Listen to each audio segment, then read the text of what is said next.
Assalamualaikum warahmatullahi wabarakatuh. Kami dari kelompok 5 ingin menjelaskan tentang definisi engineering, sejarah engineering, penerapan engineering, dan contoh kasus engineering.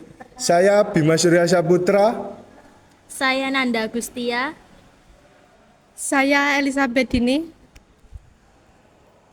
Saya Renggaleo Saputra. Saya Michael Keana.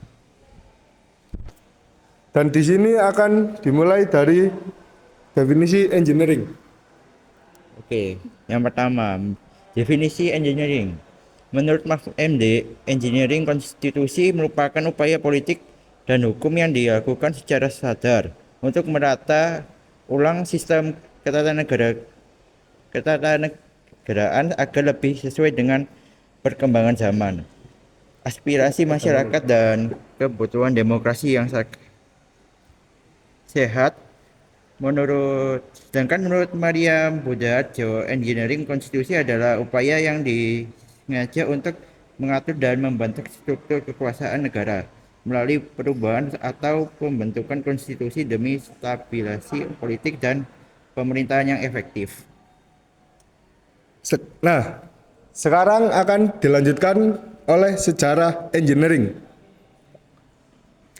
Nah, berikutnya sejarah engineering adalah dari catatan sejarah klasik terdapat dua perkataan yang berkaitan erat dengan pengertian konstitusi, yaitu dalam perkataan Yunani kuno, politeia, dan dalam bahasa Latin constitutio yang berkaitan juga dengan kata jus. Dalam dua perkataan tersebut, awal mula gagasan konstitusionalisme diekspresikan oleh umat manusia berserta hubungan kedua istilah tersebut dalam sejarah. Selain itu, istilah konstitusi pada masa Yunani kuno sangat erat dengan ucapan Res Publica Constituere yang kemudian melahirkan semboyan prinsip legibus solutus est salus publica suprema lex yang secara harfiah mengandung arti hanya raja yang berhak menentukan struktur organisasi negara karena dialah satu-satunya pembuat undang-undang. Pemahaman awal tentang konstitusi hanyalah kumpulan dari peraturan serta adat kebiasaan semata-mata. Kemudian pada masa kekaisaran, pergantian konstitusionis memperoleh tambahan arti sebagai suatu kumpulan ketentuan serta peraturan yang dibuat oleh para kaisar.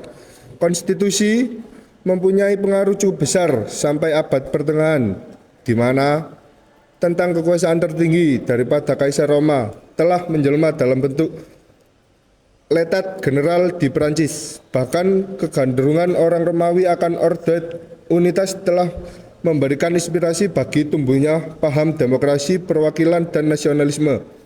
Dua paham inilah awal mula munculnya paham konsep konstitusionalisme modern. Sementara itu, pada masa Kekaisaran Romawi, istilah konstitusi digunakan untuk menyebut peraturan-peraturan eklesiastik yang berlaku di seluruh gereja-gereja tertentu. Oleh karena itu, kitab-kitab hukum Romawi dan hukum gereja sering dianggap sebagai sumber rujukan atau referensi paling awal mengenai penguasaan kata konstitusion dalam sejarah. Hal ini bukti bahwa ide atau konsep konstitusi dan konstitusionalisme pada masa Romawi sebenarnya sudah ada. Sayangnya gagasan tersebut hilang pasca kekalahan bangsa Romawi dan menjelang abad pertengahan. Namun, hukum Romawi ini memberikan pengaruh dan berkontribusi pada perkembangan hukum di dunia. Pertama, hukum Romawi berpengaruh besar terhadap perkembangan hukum Eropa kontinental. Kedua, bangsa Romawi sangat mencintai ketentraman dan kesatuan. Hal ini mempengaruhi obsesi masyarakat abad pertengahan terhadap gagasan kesatuan politik dunia. Dalam sejarah peradaban Islam terjadi peristiwa di mana penduduk Madinah mengadakan perjanjian bersama yang kemudian dikenal sebagai Piagam Madinah. Selama 13 tahun Nabi Muhammad SAW berada di Mekah dan setelah diangkat menjadi Rasul, Nabi hijrah ke Madinah. Kemudian Rasulullah membuat tatanan hidup antar umat. Di dalam perkembangannya, Nabi membuat suatu perjanjian di mana perjanjian tersebut biasa dikenal dengan sebutan sahifah atau wastikah. Banyak ahli sejarah juga menyebut safinah atau wastika ini dalam perspektif berbeda, tetapi pada intinya semua sama. Selanjutnya akan dilanjutkan dengan penerapan engineering. Penerapan teknik konstitusi di Indonesia saat ini dilakukan melalui pengawasan, penafsiran, dan penegakan nilai-nilai konstitusional oleh lembaga negara, terutama Mahkamah Konstitusi. Mahkamah Konstitusi berperan penting dalam menyelesaikan sengketa hasil pemilihan kepala daerah, seperti yang terjadi pada 310 perkara PHPU pada tahun 2024.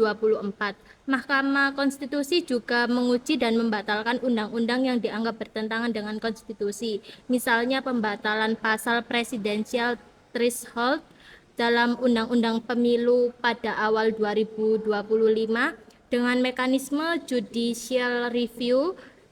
Mahkamah Konstitusi menjaga keseimbangan kekuasaan antara legislatif, eksekutif, dan yudikatif agar tidak terjadi penyalahgunaan kekuasaan. Selain itu, nilai-nilai konstitusi diinternalisasikan melalui pendidikan formal yang mengajarkan keadilan dan hak asasi manusia, mendukung visi Indonesia Emas 2045. Mahkamah Konstitusi juga menyusun rencana strategis untuk memperkuat kemandirian anggaran dan penerapan nilai konstitusi dalam kebijakan publik. Prinsip trias politika diterapkan dengan jelas, di mana legislatif membuat undang-undang dan mengawasi eksekutif. Eksekutif melaksanakan kebijakan dan yudikatif, khususnya Mahkamah Konstitusi, menegakkan hukum melalui putusan yang mengikat negara. Namun, penerapan teknik konstitusi ini masih menghadapi tantangan seperti korupsi, pelanggaran hak asasi manusia, dan perbedaan penafsiran konstitusi. Reformasi kelembagaan, termasuk penguatan lembaga anti korupsi dan peningkatan partisipasi publik, sangat diperlukan. Mahkamah Konstitusi juga harus terus menyesuaikan penafsirannya sesuai perkembangan sosial politik, seperti terlihat dalam pembatalan parliamentary threshold. Dengan demikian, penerapan teknik konstitusi di Indonesia terus berkembang untuk menjaga supremasi hukum dan demokrasi secara efektif. Nah, selanjutnya contoh kasus akan dijelaskan oleh teman saya. Contoh kasus engineering konstitusi atau rekayasa konstitusional dapat dilihat dari peran strategis Mahkamah Konstitusi yaitu MK Indonesia dalam menginterpretasikan dan menyesuaikan konstitusi agar sesuai dengan dinamika sosial. Berikut beberapa contohnya. Mahkamah Konstitusi sebagai alat rekayasa sosial melalui putusan-putusan yang mengubah struktur sosial, mendorong tatanan hukum yang lebih adil dan demokratis. Contohnya adalah putusan MK yang bersifat progresif dalam penafsiran konstitusi untuk membuka ruang memperbaiki sistem hukum dan perlindungan hak-hak konstitusional warga negara. Yang kedua adalah putusan Mahkamah Konstitusi yang menghapus ketentuan ambang batas minimal presentase pengusulan pasangan calon presiden dan wakil presiden atau presidential threshold dalam Undang-Undang Pemilu. Mahkamah Konstitusi memberi rekayasa pedoman konstitusional agar revisi Undang-Undang Pemilu dapat mengatur jumlah pasangan calon agar tidak terlalu banyak. Dengan prinsip-prinsip seperti ini, maka semua hak partai politik untuk mengusulkan pasangan calon, pembentukan koalisi yang tidak mendominasi, dan sanksi bagi partai yang tidak mengusulkan calon.